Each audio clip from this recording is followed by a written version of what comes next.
Bonjour à tous, on se retrouve pour un nouveau Texama Show. Il me semble que c'est le Texama Show... Non, 120, oui, 120. On a fait 120 Texama Show. Plutôt long.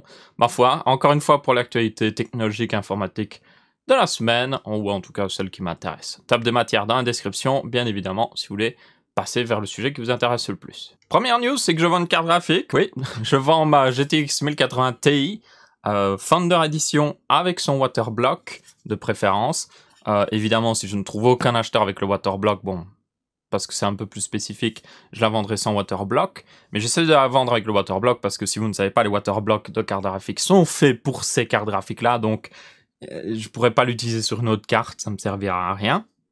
Du coup, c'est une 1080 Ti Founder Edition, je le vends avec le waterblock. Et je le vends aussi avec l'ancien refroidissement, le refroidissement à air, comme ça vous pouvez le remettre si vous voulez.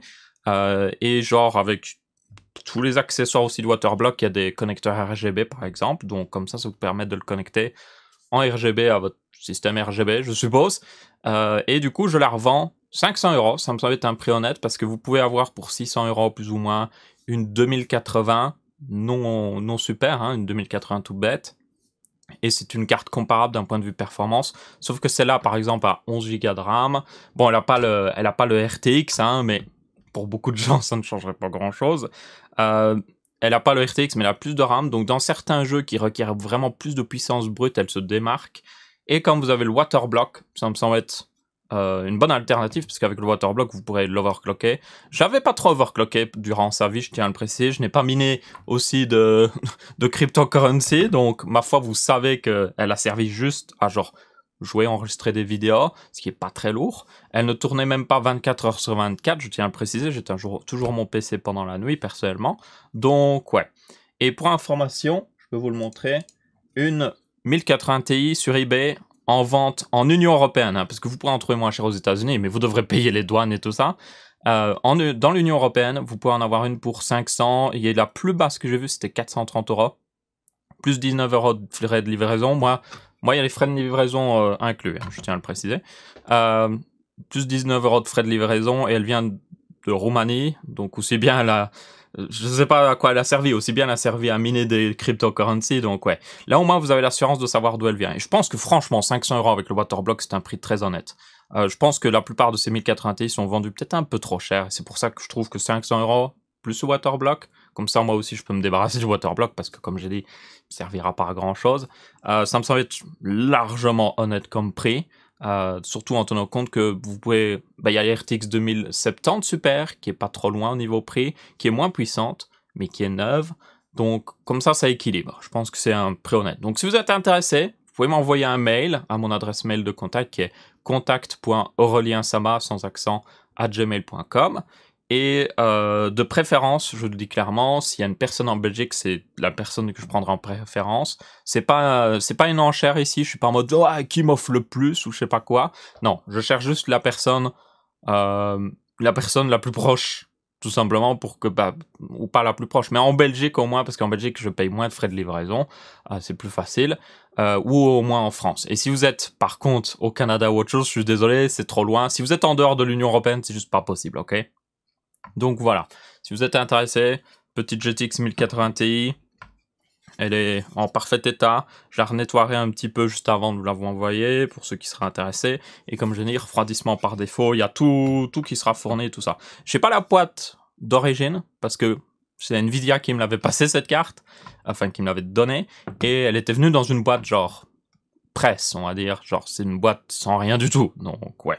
Je remettrai dans une autre boîte, peut-être que je l'enverrai dans une boîte d'une GTX 980, il y a de fortes chances, ou d'une GTX 770, donc soyez pas étonnés, mais ouais, c'est plus facile pour le transport et elle sera mieux protégée tout simplement. Donc voilà, pour ceux intéressés, n'hésitez pas à me contacter. Et pour ceux qui se demandent, ça me permettra certainement, et je veux le faire, c'est acheter une deuxième caméra pour la chaîne, qui me permettra de faire du top-down, donc avoir une caméra qui est en haut, et qui regarde sur le bureau. Ça c'est pour le nouveau studio, ça devrait être plutôt intéressant. Première news, c'est au niveau de Samsung, qui a passé une mauvaise semaine, on peut le dire. En gros, ce qui s'est passé, c'est que sur tous les Galaxy Note 10 et Galaxy S10 et tout ça, tous ceux qui utilisent un capteur ultrasonique, donc le capteur d'empreinte ultrasonique, il y a une faille de sécurité qui a été découverte. Alors, c'est une faille de sécurité qui a mal été report, je pense. Il y a beaucoup de sites qui ont profité pour genre vraiment faire un titre accrocheur.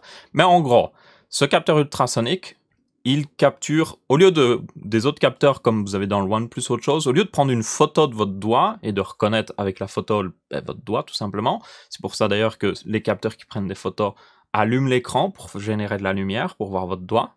Le capteur ultrasonique, évidemment, utilise des ultrasons, si je me souviens bien, et c'est une sorte de, en quelque sorte, radar. Donc, il envoie et il regarde comment le son, comment ces ultrasons sont réfléchis sur la forme de votre doigt pour détecter si c'est vous.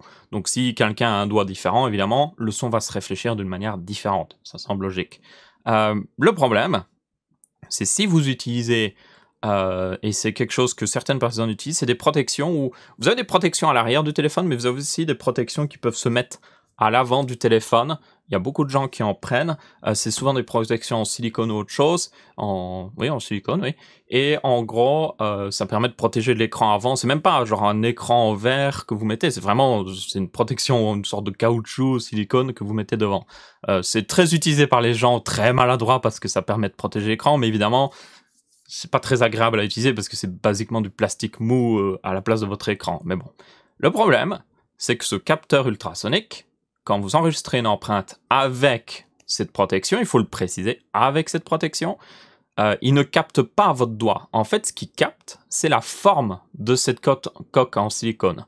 Donc, n'importe qui vient, qui prend votre téléphone, met son doigt, va pouvoir déverrouiller le téléphone. Pourquoi ? Parce qu'il y a toujours la coque en silicone à chaque fois. C'est ça qu'il a enregistré comme empreinte, en quelque sorte. Donc, cette faille de sécurité est moins grave que ce qu'elle pourrait paraître, parce qu'il y a beaucoup de sites qui étaient en mode, ouais, genre, ouais, le capteur a une énorme faille de sécurité. C'est une faille de sécurité, clairement. Mais si vous utilisez un Galaxy S10 ou Note 10 sans une coque en silicone, vous n'avez pas de problème. Genre, vraiment, il n'y a pas à vous inquiéter. Quelqu'un ne peut pas prendre votre Galaxy S10, mettre une coque en silicone et puis juste mettre son doigt et ça déverrouille. Non. Tant que vous ne le laissez pas enregistrer une nouvelle empreinte avec la coque en silicone, ça va. Donc, ouais.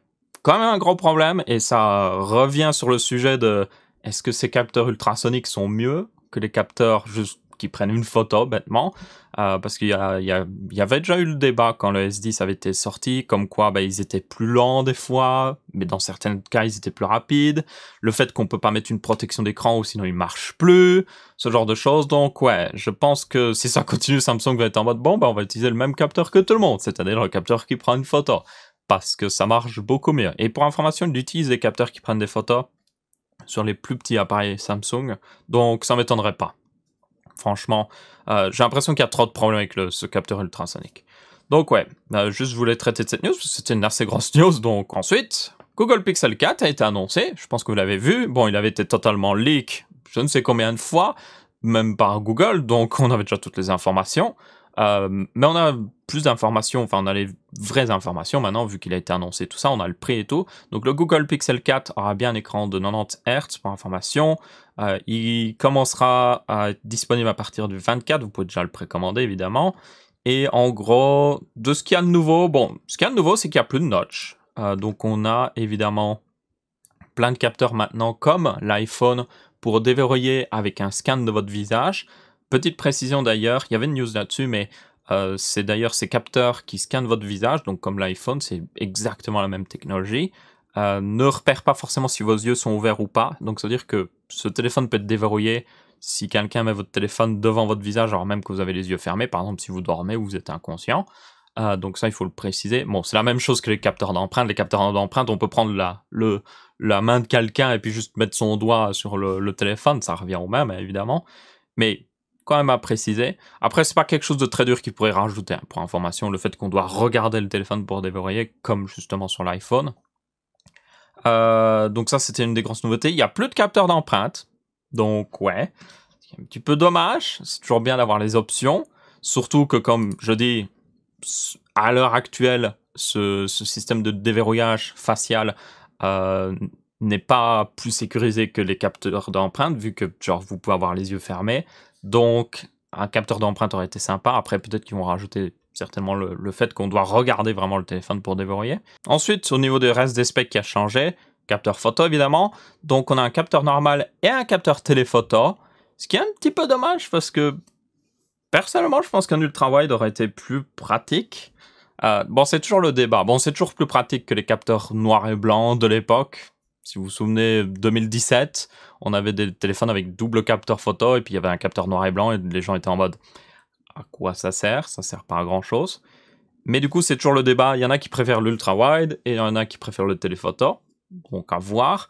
Ça aurait été bien d'en avoir peut-être 3 directement. Comme ça aurait été un petit peu plus moderne. Surtout que les téléphones Google, les pixels ne sont pas toujours on va dire les mieux designés. Genre, au niveau design, il y a des téléphones à 400 € qui sont mieux designés, genre qui ont une qualité de construction, genre limite meilleure en fait sur certains points. Donc, ils auraient pu se permettre de peut-être mettre un 3e capteur photo, mais bon.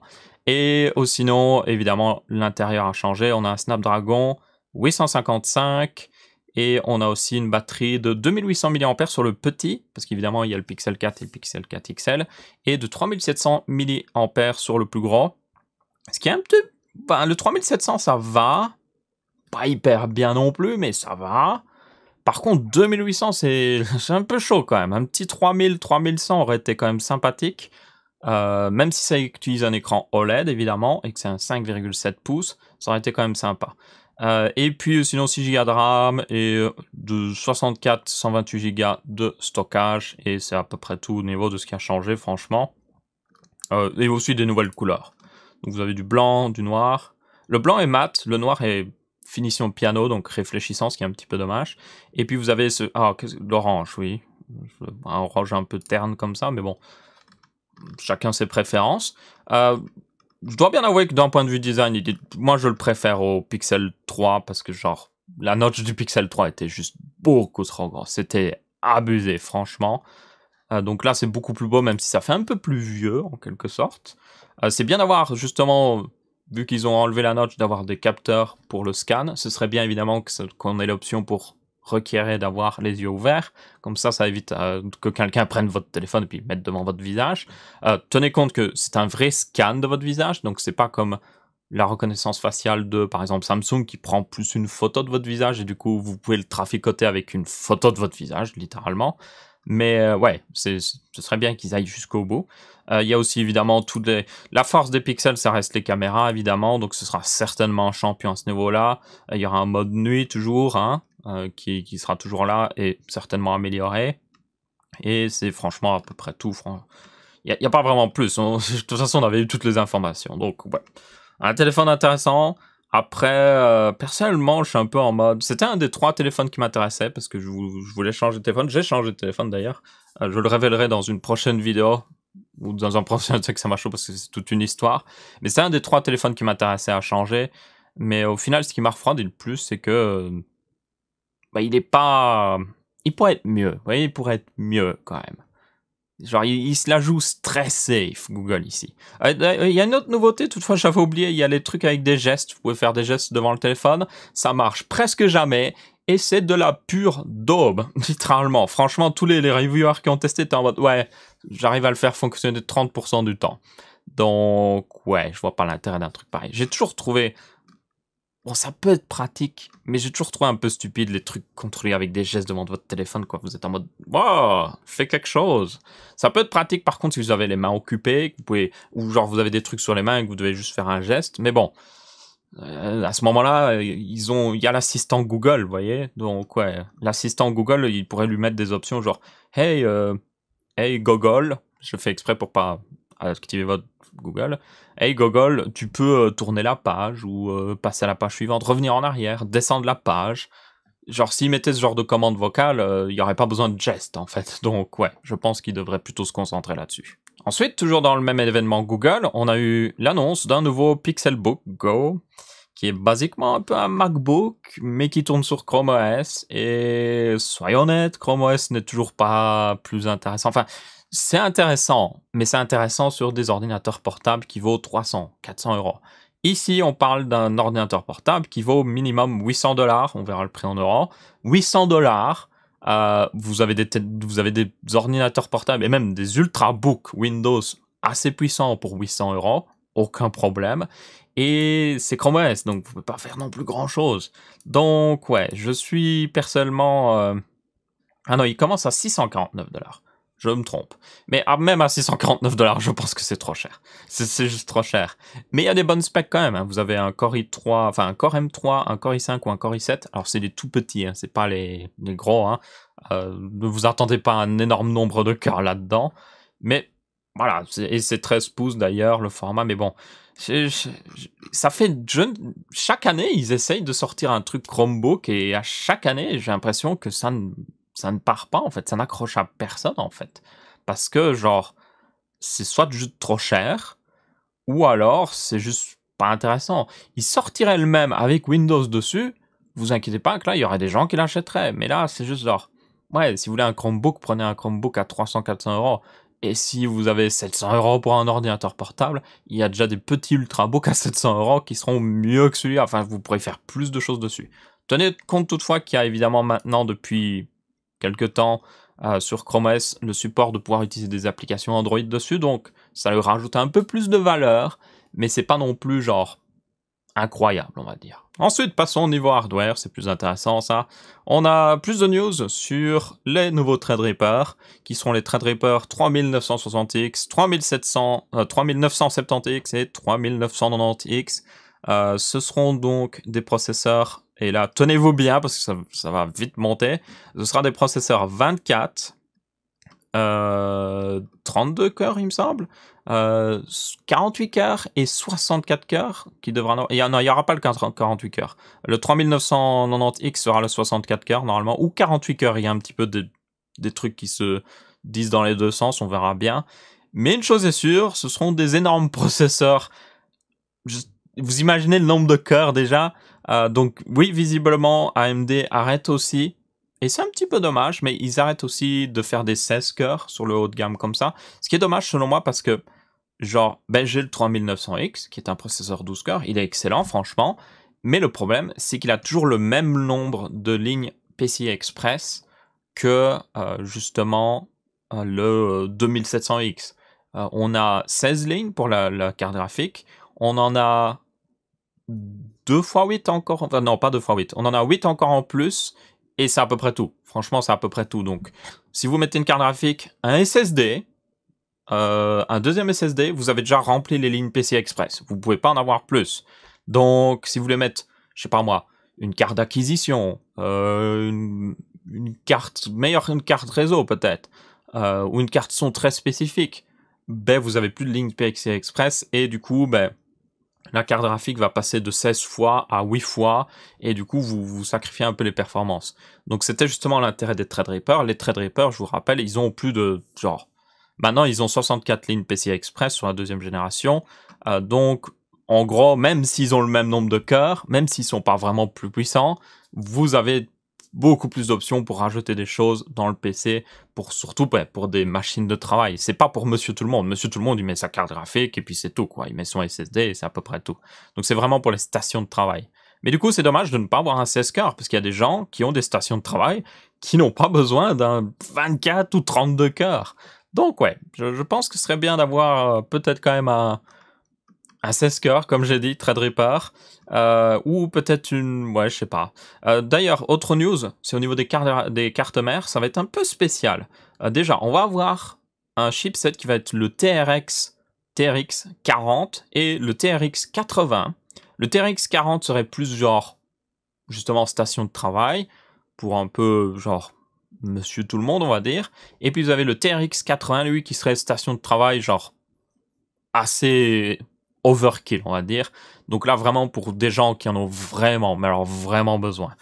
Et il y a de fortes chances, alors on ne sait pas, par exemple, le 3990X, qui sera le plus grand, lui, on aura donc, d'ailleurs, toutes les specs de ces processeurs, ils seront annoncés le 5 novembre, on aura les specs le 5 novembre aussi, sauf pour le 3990X, et les reviews seront le 19 novembre, avec une sortie le 19 novembre, sauf pour le 3990X, qui lui sera en janvier 2020, et du coup, on ne sait pas si peut-être lui serait sur le TRX 80, parce que c'est le plus gros, c'est un énorme processeur. Les autres, par contre, devraient certainement être sur le TRX 40. Peut-être ils pourront se mettre sur les deux plateformes et qu'on aura TRX 40, c'est genre entrée de gamme, enfin entrée de gamme du méga haut de gamme, et puis le TRX 80 serait le méga haut de gamme. Autre truc qui est dommage, mais en partie compréhensible, c'est que si vous avez une carte mère en X399 de chez AMD, qui supporte évidemment Threadripper, ces processeurs ne seront pas compatibles, et les anciens processeurs Threadripper ne seront pas compatibles avec les nouvelles cartes mères. Ça vient certainement du fait, et ce serait logique, qu'on passe à du PCI Express 4.0 ici, je vous rappelle, et que du coup, genre passer à du PCI... Alors, passer à du PCI Express 4.0 requiert des lignes PCI Express qui vont vers les slots PCI Express et les slots où vous mettez les cartes graphiques et tout ça. Donc il y a des tracés dans la carte mère. Il y a des fils, basiquement, en quelque sorte. Ça requiert qu'ils soient mieux isolés et mieux genre faits pour supporter les plus hautes vitesses. Ou sinon, évidemment, ça ne marcherait pas très bien. Du coup, peut-être qu'ils veulent éviter justement que des gens utilisent un de ces nouveaux processeurs dans une ancienne carte mère où ils ne supporteront pas du tout le PCI Express 4.0 et genre, voilà. Après, il y a quand même 2 générations de processeurs qui est sorti en X399, donc c'est pas comme s'il y avait juste eu, comme Intel, une seule génération et puis d'un coup, il y en a plus, ça n'existe plus. Donc ouais, mais bon, c'est quand même dommage. Soyons honnêtes, c'est quand même vraiment dommage. C'est dommage aussi de peut-être pas avoir au moins un 3950X ou peut-être un 3955X peut-être, qui lui serait en, justement, Threadripper. Donc ce serait un 16 cœurs comme le 3950X, sauf qu'au lieu d'être sur le plus petit socket, il serait sur le socket Threadripper et peut-être en X399. Mais bon. Bref, dans tous les cas, on verra ce que ça donnera. Juste comme je dis, dommage de ne pas avoir peut-être des 16 ou des 12 cœurs même, avec beaucoup de lignes PCI Express, j'arrive plus à parler, en X399 toujours, ou alors il faudra utiliser les anciens. Par contre, le côté positif là-dedans, pour ceux qui sont intéressés, c'est que, à mon avis, les cartes mères en X399 vont baisser de prix parce qu'ils vont essayer de juste se débarrasser des stocks.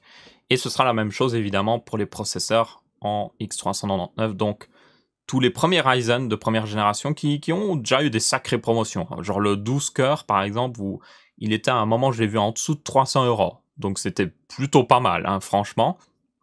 Et puis surtout, le plus intéressant, le 16 cœurs qui lui aussi devrait baisser en prix. Donc pour ceux qui veulent beaucoup de puissance CPU et beaucoup de lignes PCI Express, ça pourrait être une bonne option d'attendre que justement genre ça baisse en prix. Ensuite, une autre news qui est encore en rapport. Je ne sais pas si je l'avais traité la dernière fois, il me semble l'avoir traité. Mais bon, on a une confirmation quoi qu'il arrive, et d'ailleurs, les nouveaux processeurs Intel haut de gamme aussi arrivent en même temps. Donc on va avoir une sorte de petite guéguerre de fin d'année de processeurs monstrueux au niveau puissance. Donc, toute la gamme de ces Core i9 haut de gamme, donc c'est des... Attendez, accrochez-vous. Donc nous avons le 10980XE, le 10940X, le 10920X et le 2900X. Bon, ça va encore en réalité. C'est quand même un peu long comme nom à prononcer. Et du coup, c'est toujours les mêmes nombres de cœurs. 18, 14, 12 cœurs et 10 cœurs. La seule grosse différence, c'est que c'est confirmé maintenant vraiment à 100%, les prix sont plus bas. Donc le 18 cœurs passe à 980 $, ce qui est 2 fois moins cher qu'avant. Alors ça veut pas dire forcément que c'est genre... Il était déjà très cher avant, mais c'est déjà beaucoup mieux d'un point de vue prix, même genre c'est à peu près au même niveau qu'AMD maintenant, hein, si vous regardez. Le 14 cœurs, lui, est à 785 $, le 12 cœurs est à 690 $, donc c'est à peine plus cher que le 3900X quand on y pense. Et puis le 10 cœurs à 590 $. Lui, je pense qu'il est un peu trop, par contre. Je pense qu'il aurait pu bouger un petit peu plus vers le bas. Mais dans tous les cas, ouais, une grosse baisse de prix qui devrait profiter à tout le monde, forcément. Donc là, encore une fois, je le dis souvent, mais si vous êtes fan d'AMD ou fan d'Intel, peu importe, vous êtes gagnant. Tout le monde est gagnant, parce que là, si vous êtes fan Intel, par exemple, vous pouvez acheter vos nouveaux processeurs Intel pour 2 fois moins cher. Et pour ceux qui argumenteront que non, c'était prévu, que c'est pas AMD qui a créé ça, je suis désolé. C'est juste impossible que Intel se soit dit « Tiens, on va diminuer de 2 fois la valeur de nos CPU juste pour le plaisir de le faire. » Non, non, c'est une entreprise essaie de gagner le plus d'argent possible, enfin c'est une multinationale, donc ils essaient de faire le plus d'argent possible. Du coup, c'est vraiment, comme je dis, au niveau prix, c'est assez équilibré. Il n'y a pas d'énormes différences. Après, évidemment, AMD a toujours un petit avantage au niveau prix. Et surtout, on attend les prix de ces nouveaux Threadripper qui devraient plutôt être serrés, forcément. Il y a de fortes chances que le 24 cœurs soit, genre, à mon avis, exactement au même prix que le 18 cœurs d'Intel. Juste pour montrer, vous voyez, juste dire, ok, vous prenez chez AMD, vous avez 24 cœurs au lieu de 18 cœurs, c'est la même fréquence, et c'est peut-être même une meilleure fréquence chez AMD, et le TDP est genre le même. Le TDP, c'est l'enveloppe thermique. Donc ouais. Et vous avez du PCI Express 4.0. Donc, dans tous les cas, ça va être la guéguerre. Ça va vraiment être la guéguerre de fin d'année. Je vous rappelle que ces cartes mères requièrent ces processeurs requièrent une nouvelle carte mère. Donc, pour ceux qui étaient en mode, qui vont être en mode, ouais, mais je peux juste genre garder ma carte mère actuelle et puis voilà. Alors, quoique, il y a des nouvelles cartes mères qui sortent, mais peut-être qu'il y a des constructeurs qui vont quand même permettre d'utiliser des processeurs dessus. Dans tous les cas, il serait capable de pouvoir... Genre, vous pourriez totalement être capable d'utiliser un de ces nouveaux processeurs sur une des anciennes cartes mères. Soyons honnêtes. Même chose avec Threadripper, d'ailleurs.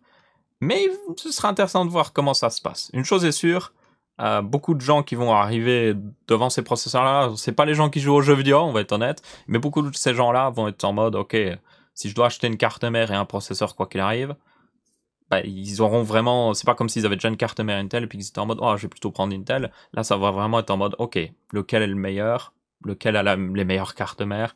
Lequel est le plus intéressant ?» Les cartes mères AMD, par contre, sur les nouveaux Threadripper, les TRX 40 et tout ça, devraient être plutôt chères parce que les X570 sont déjà chères. Hein, elles commencent à 200 € pour information. Et les TRX 40 ont encore plus de lignes PCI Express et tout ça. Donc, à mon avis, elles seront à genre 300, 350 minimum, à mon avis. Donc, ouais, si elles sont moins chères, par contre, ce serait génial. Mais ouais, on verra bien. Donc, Intel pourrait peut-être avoir un avantage au niveau prix carte mère ici. Donc, à voir. Du coup, c'est à peu près tout pour cette vidéo. J'espère que vous avez bien apprécié. Comme d'habitude, n'hésitez pas à laisser votre avis, que ce soit en pouce bleu, pouce rouge ou en commentaire. N'hésitez pas aussi, si vous êtes intéressé par la GTX 1080 Ti, à m'envoyer un mail. De préférence si vous êtes belge ou français. Mais je vais évidemment, comme je l'ai dit, préférer quelqu'un qui est en Belgique parce que c'est beaucoup plus facile pour moi de l'envoyer, ça coûte moins cher. Mais ouais, dans tous les cas, si vous êtes intéressé, n'hésitez pas. Du coup, merci à tous et on se revoit pour une prochaine vidéo. Ciao, ciao!